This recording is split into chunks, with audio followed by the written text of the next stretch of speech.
Hello everyone, and welcome to this webinar.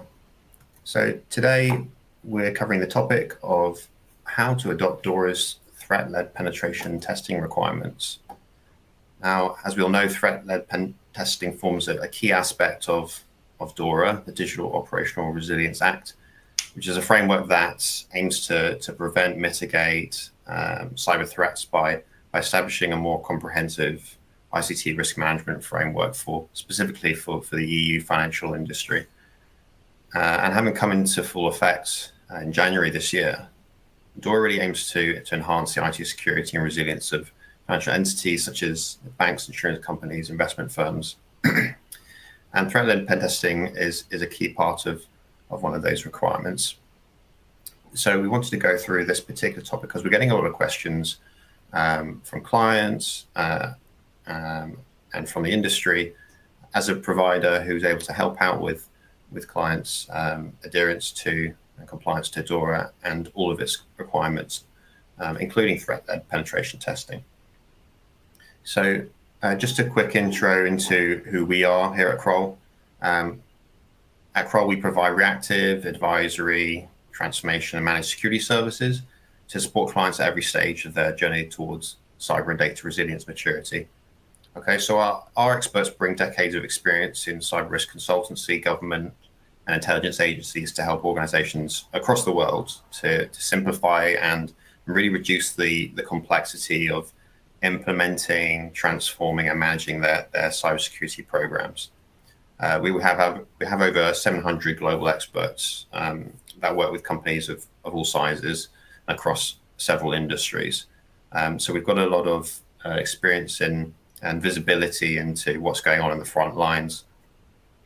So just before I introduce our speakers, I wanted to go through a couple of housekeeping items. This session is being recorded, so you will be receiving access to not only the recording, but also the deck. There is a key resources area within your client. So as part of the engagement tools, you'll see additional resources and you'll be able to see a brochure, a link to a blog as well. You can also ask any questions via the chat icon on the On24 client. So please do send in your questions and we'll look to answer those either at the end or during the webinar where it seems relevant. And we'll try and answer as many questions as possible. We hope you enjoy this session. And with that, I'll get started on who our presenters are today. So firstly, thank you, Grania, George, and Benjamin for joining and presenting today.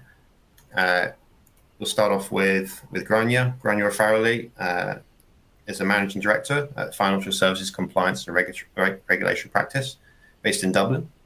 And so she's been helping a lot of clients with this particular issue and across DORA.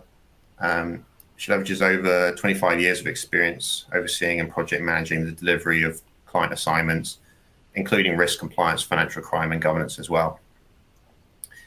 Next, we have George Glass. George Glass is an associate managing director here at Kroll in cyber and data resilience business based in London. So George gets involved in a lot of the threat intelligence driven aspects of this particular requirement, but also helps oversee some of the end-to-end engagement and leverages more than almost a decade of experience in building, deploying, and operationalizing on-premise, cloud-based technologies. And George actually delivers a lot of the analysis on vulnerabilities, malware, threat actors to hundreds of clients across FTSE 50 companies. So he really ensures that the detection of the latest threats across multiple technologies ensures really that we get all that insight that not only then fuels our services, but also delivers that directly to clients. And then finally, we have Benjamin Mayhar, who is Associate Managing Director in the Cyber and Data Resilience Practice. And Benjamin leverages more than 16 years as a cybersecurity expert, assisting in government, retail, energy, technology sectors, with a notable focus on the red team operations, as well as technologies such as 5G and advanced RF systems, industrial control systems, and cyber threat intel as well. So welcome, and thanks for joining us. So we'll now move on to what we want to cover today, and we'll get straight into it. So we're really going to be giving a quick overview of DORA, go through some of the types of testing required, go through what threat-led pen testing is, just be clear on what that definition is. We do get questions around the difference between TLPT, pen testing, red teaming, so we'll cover that. But we'll also make sure we go through some of the common challenges that we as a provider often get, and try and provide some best practices and guidance on the roles of key stakeholders that need to be involved in this whole process, and some key lessons that we've learned as we've gone through this type of exercise. Right, with that, I'll pass on to Grania. Thanks very much, Ben. So for some context, first let's have a look at what DORA actually is. DORA is the EU's Digital Operation Resilience Act, and it has reshaped how financial institutions handle their cybersecurity and operational risks, which is key. It was enforced from the 17th of January this year, and it has imposed a range of new standards and requirements that have never been seen before. It contains rules designed to strengthen the operation resilience of financial entities throughout the European Union, and it also extends beyond that, which we will come to in a moment. It's a comprehensive framework, and it aims to safeguard the financial services sector and the financial services sector customers against ICT, information and communication technology related incidents, by enhancing how organizations mitigate, document and react to potential threats and vulnerabilities. It has introduced rigorous responsibilities for financial entities and their essential third-party providers. It makes an organization's management body, their board, executive leader, senior stakeholders responsible for ICT management by requiring that they define appropriate risk management frameworks, assist in the execution of them, oversee the strategies and stay abreast of the evolving ICT risk landscape. And regulators will be looking very closely at that in due course. So unlike previous regulations, and as Ben said, it applies to all companies operating in the financial services sector, including traditional and digital banks, e-money and payment institutions, insurance, reinsurance, asset managers, credit institutions, and private equity houses. And it also holds these organizations accountable for detailing the oversight and management process of the critical third-party providers within their ICT risk management frameworks. Because institutions are increasingly dependent on third parties, such as cloud services and SaaS providers to deliver digital offerings, this creates new risks for financial institutions. This is why DORA encompasses third-party providers. We'll all be familiar with the July 2024 CrowdStrike, and this affected airlines, banks, professional services firms, and a wide array of other companies. And it basically demonstrated incidents at third-party providers do have wide-reaching implications. So DORA aims to enhance the processes that financial institutions have in place, make sure they have the right policies for managing their third-party providers, conducting due diligence on them on an ongoing basis as well as initially, and figuring out how they respond should a third-party incident occur. So DORA compartmentalizes the digital operation resilience into 5 key pillars. There's ICT risk management, incident reporting, digital operation resilience testing, which is most pertinent for this webinar, third-party risk management, and information sharing.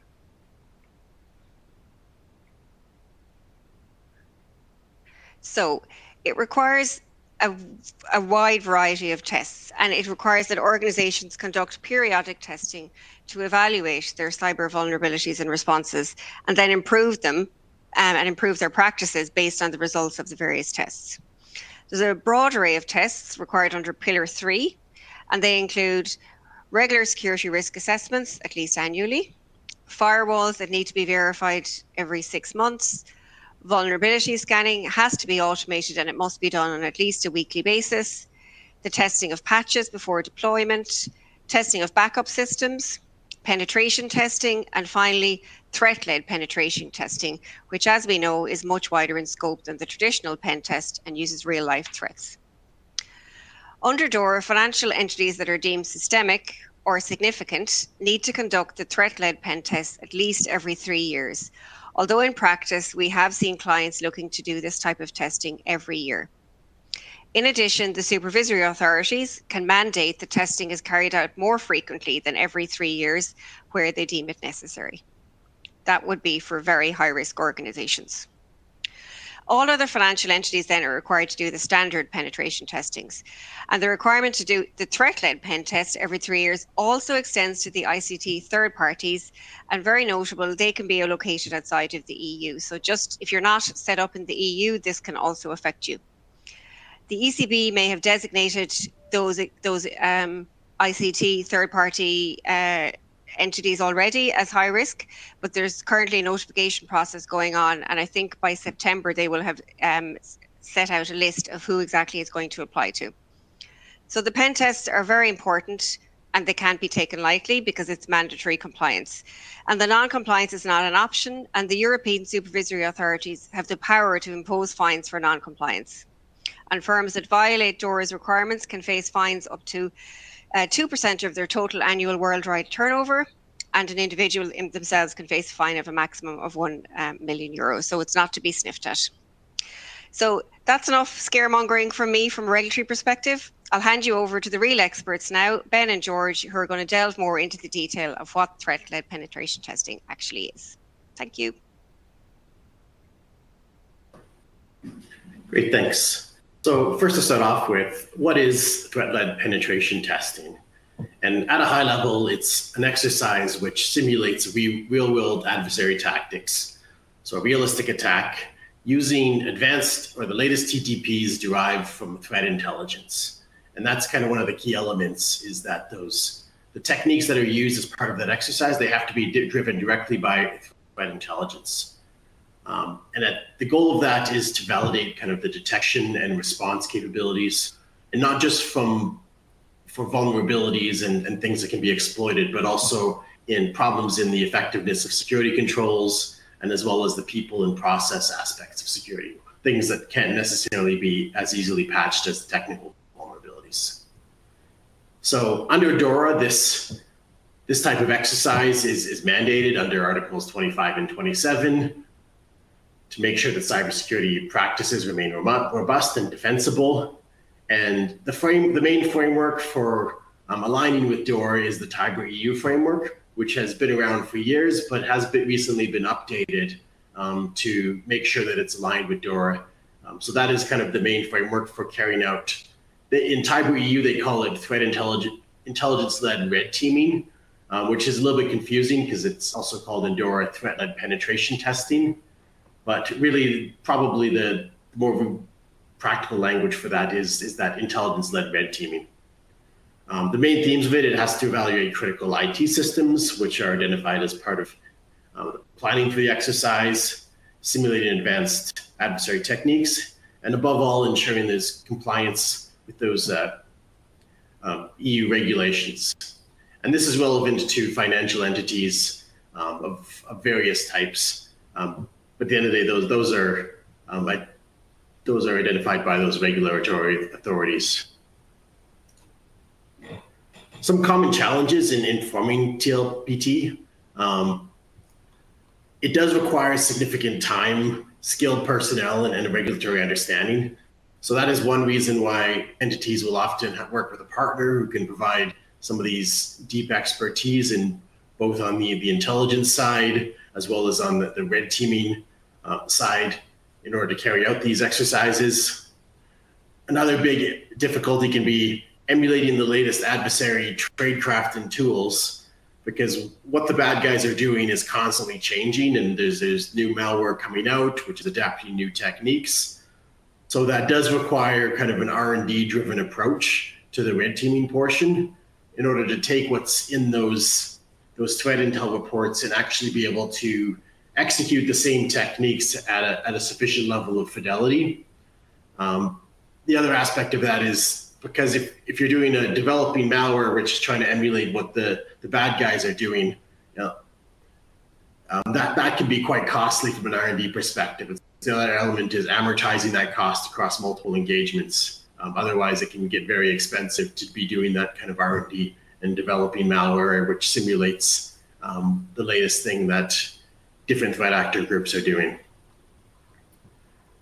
Another main challenge is you can't possibly anticipate every possible attack that's going to come, especially with the evolving threats. And one of the big solutions to that is leveraging breach intelligence from successful IR cases. Kroll performs several thousand IR cases per year, and that directly feeds into George's team, who kind of summarizes that up as part of the threat intelligence, which then flows down to my team as we execute red teams. Another thing which can be difficult is the collaboration between red teamers and blue teamers. There's kind of a natural adversarial relationship to those as they're executing the engagement. And that important element there is making sure that there's a well-defined project plan with project management principles in place to kind of make sure all the stakeholders are aligned, and that both teams are kind of following the plan laid out in the exercise. Some key requirements in DORA. This has to be a real-world threat simulation. So TLPT and red team simulations, they have to leverage real-world tactics, techniques, and procedures derived from threat intelligence. That kind of differentiates it from non-regulated red teams, where people may sometimes just do certain techniques just because they work or because they're interesting. While in a TLPT red team, there has to be kind of a strict adherence to realistic tactics that emulate the most realistic and up-to-date threats. It's not just doing things just because the red team feels like doing them. The other element, it has to address weaknesses, so identifying, mitigating, and remediating vulnerabilities, deficiencies, and gaps through the implementation of effective countermeasures. And when they say vulnerabilities, the most obvious one is the technical patchable type vulnerabilities. But when we're talking about in DORA, it's not just about patchable vulnerabilities. It's also about weaknesses in security controls, in people, training, processes. So it's not just always about measuring the patchable things that you might get in like a vulnerability assessment or a regular penetration test, but also some of those parts, people, processes, security controls that aren't necessarily as easily fixed. For coverage, it has to cover all the critical assets. So as part of the planning for that, critical and important functions of a financial entity have to be identified to make sure those are part of the assessment plan. And it should include ICT third-party service providers. Next element is alignment with the TIBER EU framework. So TIBER EU is that framework that I mentioned, which has been around for a while. And that is kind of the main framework for executing a DORA type TLTP assessment. One of the exceptions is here that DORA does allow for some use of purple teams and internal testers to satisfy some of its requirements. So it is a little bit more lenient there, but that is kind of the main framework for aligning to DORA. And then the regular testing cadence, making sure that TLPT has to be conducted every 3 years, or more frequently if it's mandated by a supervising authority. But a lot of financial entities, especially larger ones, will be conducting some type of red teaming on a more frequent basis than that. One of the main differences with that is the TLTP type of red teaming. That is a little more higher overhead just because of the regulatory framework around that compared to a non-regulated red team. One thing I like to point out is the differentiation between a traditional penetration testing and TLPT, because some of these terms are some of the often used when someone means one or means another. Similar to penetration testing and red teaming are two that often get used interchangeably sometimes, even though they mean different things. So one of the main goals of a penetration test is you're testing for vulnerabilities, and specifically exploitable vulnerabilities. And that is different in a TLPT, because in a penetration test, the vulnerabilities, it's typically looking at exploitable vulnerabilities, more of those technical, patchable type of things. While under a TLPT, it's simulating a realistic attack, targeting those critical assets, and it's looking at defensive weaknesses, not just technical vulnerabilities. And for a traditional penetration test, its scope, it's typically looking to a certain scope of systems, networks, or applications, where those will kind of be listed out within the scope, and those will kind of, each of those will be tested as part of that assessment. But under TLPT, the scope is not necessarily defined as necessarily as the systems. It's more defined by the attack scenarios. And those attack scenarios will have as their objective some of those crown jewel assets as their end objective. But in executing those scenarios, the coverage of tactics, techniques, and procedures as part of that kill chain is more important than touching every single asset within a network. So it's more of a depth-first approach, while in penetration testing, is often done as more of a breadth-first approach. So yeah, as I mentioned, the methodology in a penetration test, they try to assess each system that's in scope. While in TLPT, it's more of a cyclical methodology, where they'll start off with initial access, gaining access to your network. Then they'll start to kind of move deeper and deeper, kind of repeating a certain set of steps until they can try to get to those crown jewel assets. So yes, it's a depth-first approach.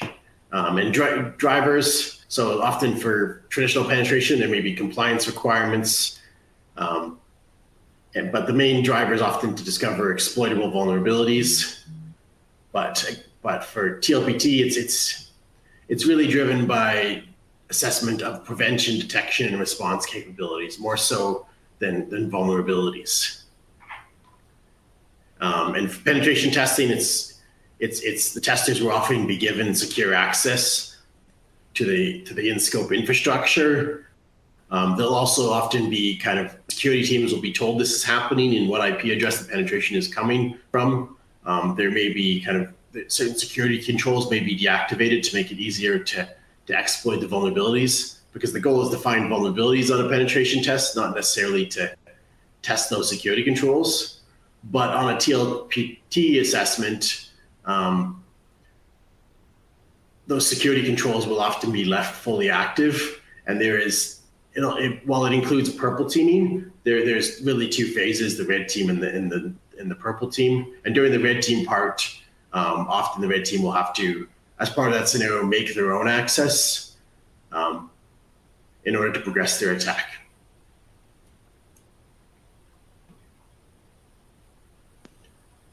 All right, thanks, Ben. So I think it's my turn now to run through how the threat intelligence team integrates with the red team's operations.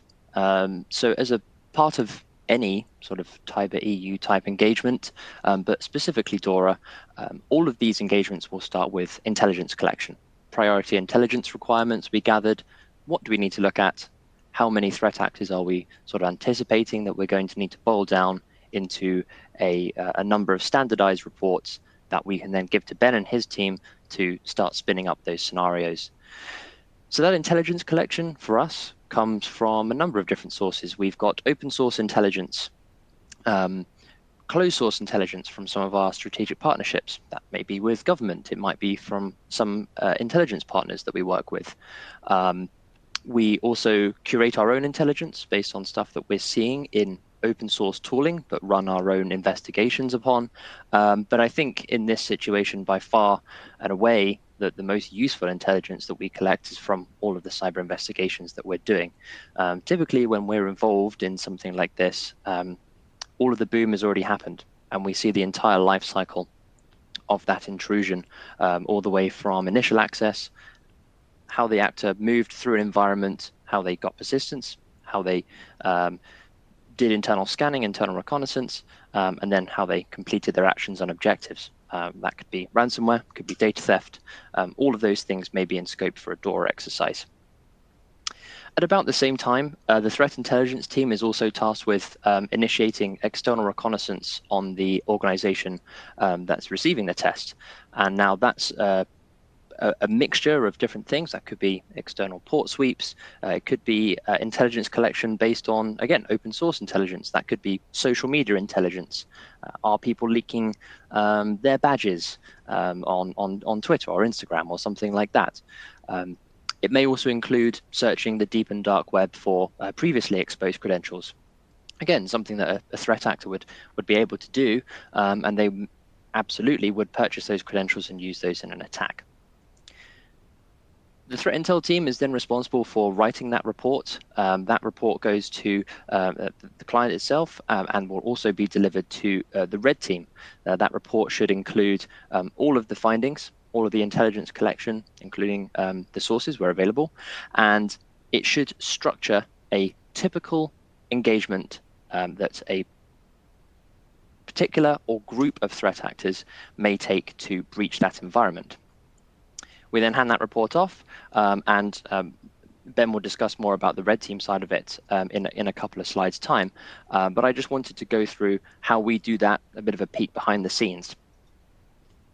So this is a sort of a very basic graph view of one of our actors. I see quite a few familiar names in the attendee list. So yes, welcome back to those people. But for those of you that this is the first sort of TI side of things that you're experiencing, we name all of our threat actors with KTA and then a number.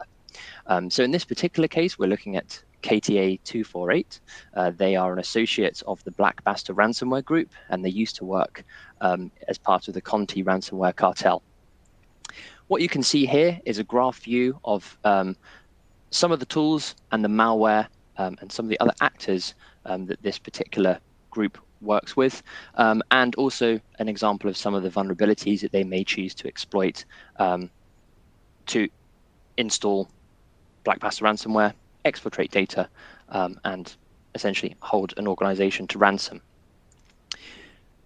We will do all of this analysis in our threat intelligence platform, pulling in from all of those intelligence sources, which I mentioned previously. And we distill that down into a number of TTPs. And you can see those underneath.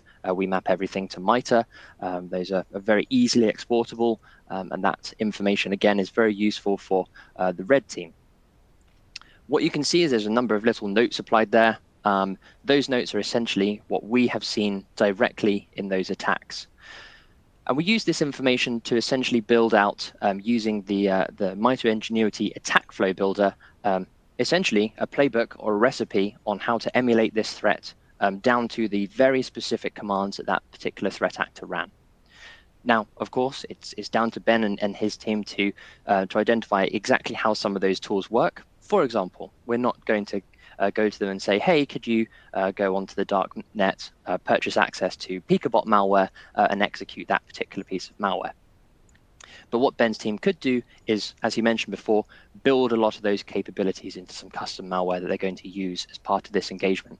So again, it does go back to a lot of what Ben was saying about the amount of preparation, resources that it takes to be able to effectively emulate a lot of these threat actors, especially from the custom malware that they may use that isn't available anywhere. We need to get a good understanding of exactly how that malware works, how they operationalize it, and how many of those sort of malware infections we can expect to see in this particular scenario. In this particular one, we've got two initial access vectors here, one that we attribute directly to KTA 248, that's on the left-hand side, and on the right-hand side, we have a Black Bastard case where we couldn't do direct attribution for the initial access method. But as you can see here, there's sort of a branching tree of different steps that this particular threat actor took when they exploited that particular environment. In this case, it's phishing. It may not be phishing every single time round, but that's a very good initial access method, very successful for that particular threat actor. And then as you move down, you can see that there's a number of different commands that the actor ran, and all of these things we treat like a red team upon ourselves. We would test those detections, and therefore when we get to the end of the scenario, we can have a very good corpus of detection capability that we know should detect this behavior and be able to either block it or alert to it so it can be investigated. And this is also included in the report. It's something that we think is very easy to assess, analyze, and you don't need to read paragraphs of information just to get a decent idea of what a threat actor may do, given a particular challenge in an environment. They may branch one way, they may branch another way. So how does this look in practice when we sort of build this into work streams? So we've got the project as a whole along the top, about 7 months, and it's broken down into these different phases. You can see there's an initial scoping phase, the threat intel analysis phase, and then we've got the attack phase throughout the middle, reporting, and eventually replay at the end. The white team is from the organization themselves. They're responsible for gathering the evidence from the threat intelligence team. They're responsible for coordinating with the red team to understand how that is progressing, reporting and evidence, and of course, working with the blue team at the end of the scenario. So the threat intelligence team, as I mentioned, will conduct our reconnaissance, our TTP selection, and we'll build out those reports, and those reports will go to Ben's team. I'll hand over to Ben quickly again, just to go through his team's responsibilities there. So yeah, so our red team will then take the output of that threat intelligence report, and during that definition phase, what we'll essentially do is we'll draft out some attack plans for the various scenarios derived from that threat intel report, and basically we have to flesh those out and produce a detailed plan of how we're going to simulate each of those different threat types that were listed in that threat intel report. And those scenario plans will then have to be approved by the white team and the leadership. And once they're approved, then we can go about executing those scenarios as part of the red team.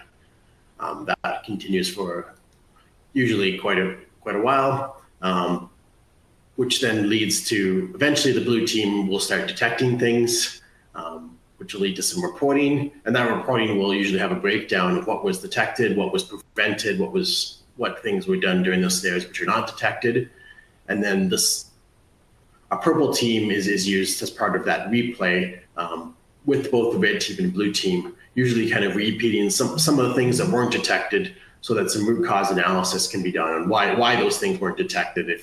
Is it a technical thing, or the logs missing, or is there some security control what's missing, or is it a training issue on people not knowing how to respond to certain things? What's not shown there is there's also typically, following that, there's also a remediation phase, where some of those things can be fixed. And that could be hardening systems or changing up security controls, patching things, or it could be implementing new detection rules through detection engineering.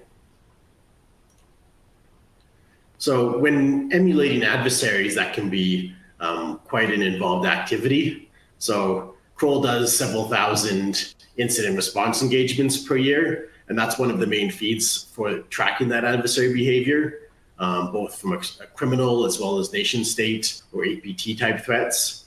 And those are mapped by our intel team into MITRE ATT&CK and their playbooks as part of that attack flow, which George had previously shown one example of.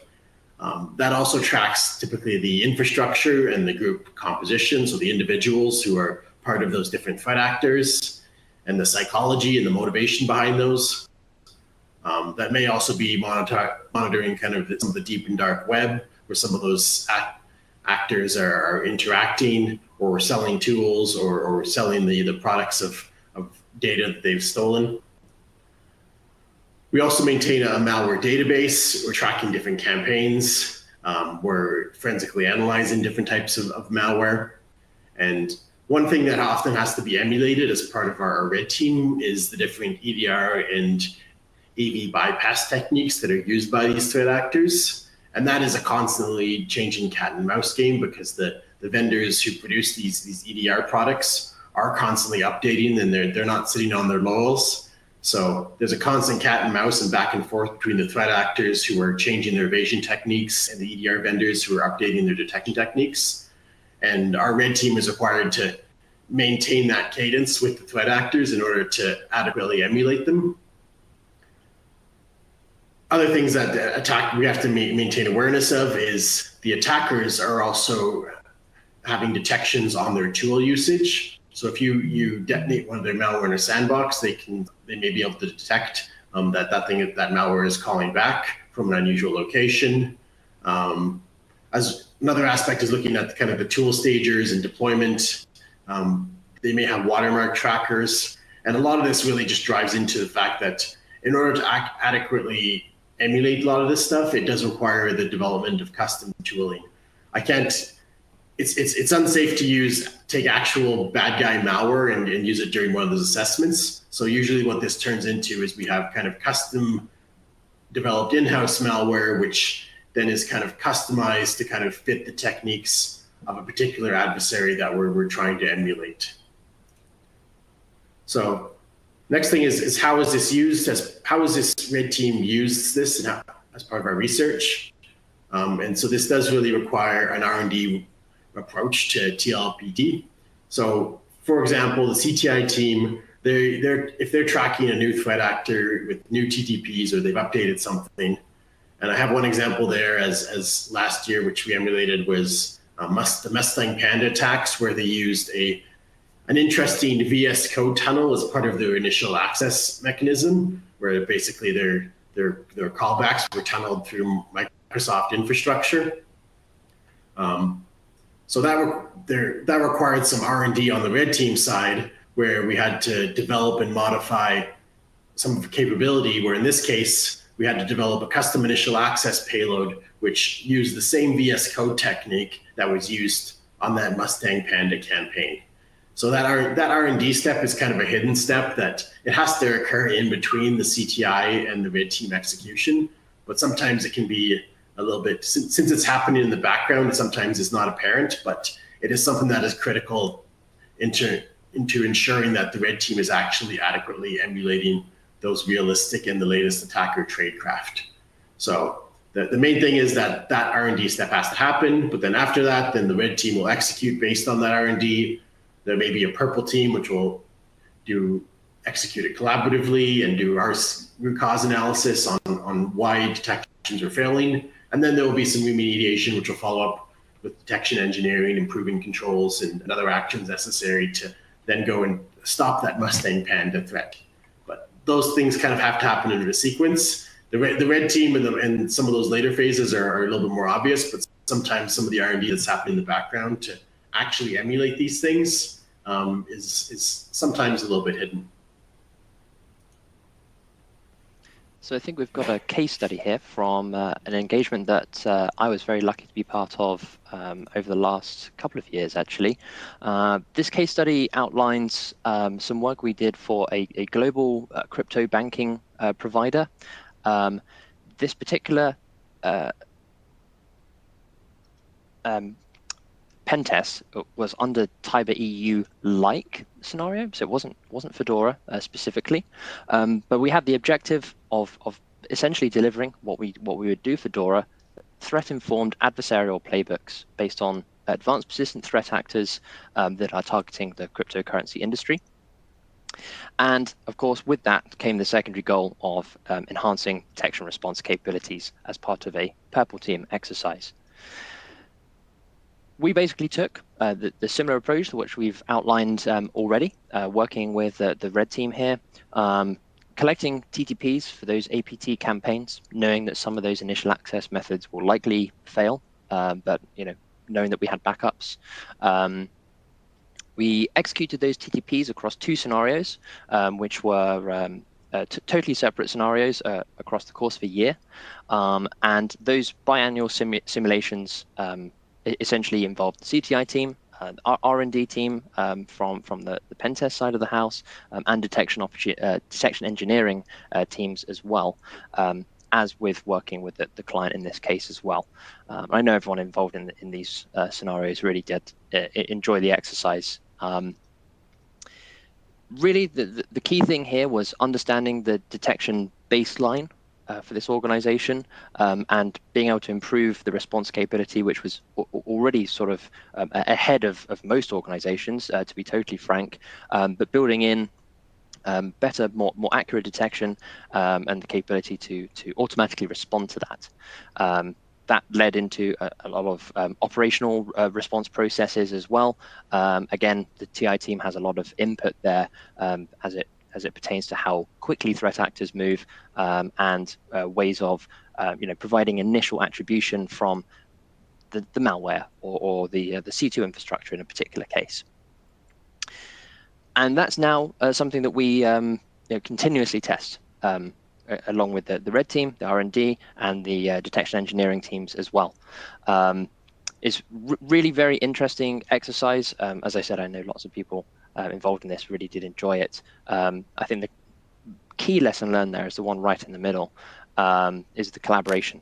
That was absolutely key, being open and honest with a lot of our findings and ways of mitigating them, and addressing those gaps very quickly is really a rewarding thing.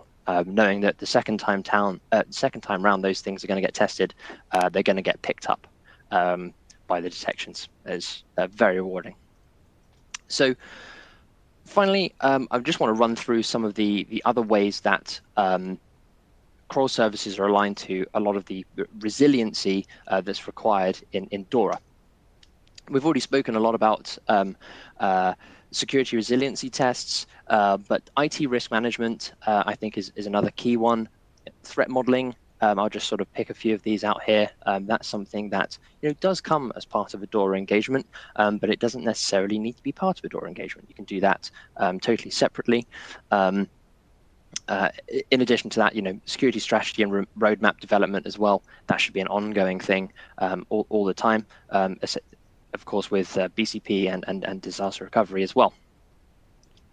Incident reporting, again, this is something that the MDR side of Kroll does a lot of work with, improving those response times. We offer an incident response retainer and tabletop exercises as well. Very good for those sort of executive level briefings that need a sort of a refresher on how these things typically go down. We've spoken a lot about resiliency testing, pen test, red team, but we also offer deep and dark web monitoring, threat landscape assessments as well. So maybe not as detailed as a threat modeling investigation, but something to give a broader idea of what's out there in the landscape right now. Of course, you can get a lot of good threat intelligence from open source information, but as I say, by far and away, some of the craziest stuff that we see is what threat actors are doing as part of those digital forensics investigations that we do day in and day out. And then fourthly is third-party risk. Again, due diligence assessments, TI team is often involved in these things as well. Contractual review and updates, and critical process and asset mapping. Something that is, again, built into a lot of the stuff that DORA requires, especially as part of a threat-led pen test. But again, something that you can be doing anyway before that requirement sort of comes knocking. And finally, just some accolades here. We've got a huge amount of very skilled, extremely clever people working here. We do this sort of stuff day in and day out. We've already been through a lot of the solutions that we offer. Gaps and weakness assessment is key. We see pretty much everything.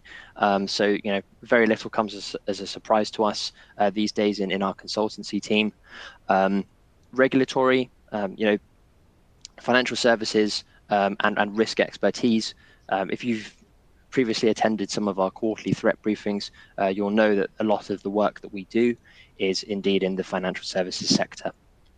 And of course, hopefully what this presentation has shown you is that we're ready. We stand ready to implement this very, very quickly. We've got some really good workflows going on behind the scenes to enable a very, very fast delivery and operationalize, get that one right, all of the threat intelligence straight into the red team. That's ongoing all the time. Research and development ongoing all the time. So we stand ready to be able to deliver this service. And with that, I think I will hand back to Mr. Chant to see if we have any questions. Yeah, thanks, George, and thank you everyone for the time to send these questions in. So we'll start off with the first one. Small organizations, are there any specific proportionality provisions for doing threat-led penetration testing for small organizations? TLPT can be extremely expensive in terms of both money and time for those smaller firms. So, Grania, I don't know if this is one for you to answer. Yeah. So I suppose in short, the answer is yes, there is proportionality allowed for within Article 4 of DORA. The TLPT ultimately is probably going to apply to entities that create systemic risk in the EU. So that could be an entity that's regulated itself under DORA, or it could be one of those third-party providers. But in reality, it's probably going to affect a minority of firms that are regulated under DORA. With regard to the other obligations under DORA, there is proportionality. You can consider your size, your overall risk profile, nature, scale, and complexity, what services you're providing. So it doesn't give much guidance other than you can apply proportionality. And it is a question we get from clients quite a bit. And it's difficult in an early stage of regulation like this to decide, what's good proportionality and are you actually meeting the obligations as set out. However, we always advise people to have a chat with their peer group to see, right, are we kind of on the same wavelength? I mean, obviously, a very large bank has much more extensive obligations than a very small regulated entity. So it's good to take a risk-based approach, and it is permitted for DORA with regard to several parts of the testing, how you actually oversee your third-party providers, etc. Hope that helps. Thank you, Grania. The next question we have here, perhaps this is one for Benjamin Mahar. If you fail to breach a network, is at the end of the DORA threat-led penetration tests? Yeah, I can take that one. So as part of the best practice for planning those red team scenarios during the definition phase, kind of the best practice for what the red team should be doing is, as part of those plans, there should be a series of decision points, or sometimes they're called leg ups, which are defined as at certain key phases of that kill chain. So one common one, for example, might be, if initial access fails, if we're going to use phishing for initial access and nobody clicks on your phishing email, at a certain point there'll be a decision point where the red team will go and ask the coordination team or the lead, is it okay for me to use one of those leg ups? And so as part of that plan, they already know that this may be coming. And so there may be kind of a collaborating user who will intentionally click a phishing email. They may detonate a payload, or there may be some way which they kind of simulate a user kind of had failed at that step in order to move to the next step. There may be other leg ups defined at other phases of the assessment. For example, if they fail to move off that initial host, there may be something where they fail to access credentials. They may be, at a certain point, they may be provided credentials for a second system or a server in the environment in order to progress through the assessment. And the main thing there is that you want to make sure, as part of those scenarios, that they're getting you're getting an assessment of all the phases of that kill chain. You don't spend the entire assessment just only on that initial access phase, because there are a lot of cases where maybe your initial access phase, your users are really smart about stopping phishing emails. But then once an attacker gets in, if your security controls on the inside are relatively weak, then that doesn't necessarily mean that you're in a great position from a risk perspective. And so those will be kind of, as part of that plan, sprinkled throughout the assessment to make sure that the red team touches on all the areas of the kill chain and all the areas of security controls as part of the assessment. Thanks, Benjamin. So hopefully that answers that question. The next question comes here, really focusing on third party being both the provider of CTI as well as red teaming. So can the same vendor or third-party provider be both a CCI provider and the TLPT or red team testers for that program? So I guess this may be a bit of a joint one between yourself, Ben, and George. Anyone want to start off?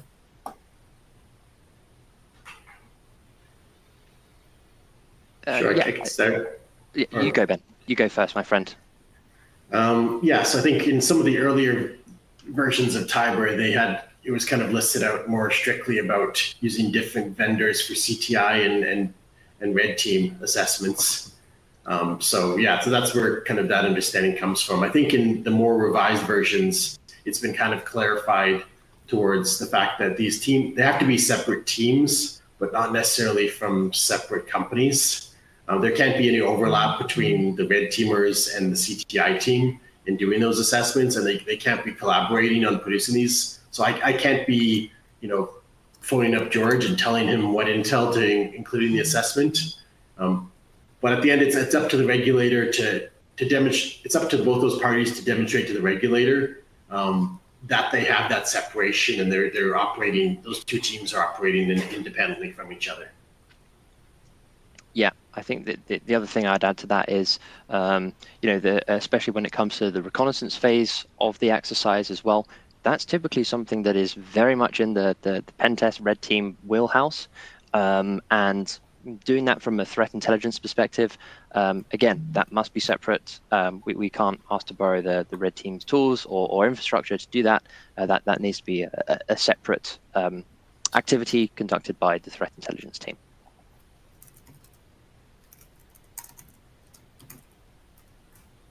Great, thank you both. And then we've got one final question here on whether DORA applies to the US SEC registered investment advisors.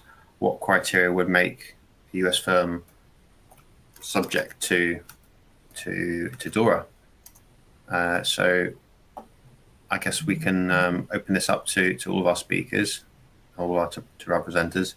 I don't know if Grania, you've got a view on this, or maybe you can... Well, I guess if the USRA had any kind of regulated presence in any EU state, then you need to take into account the obligations under DORA.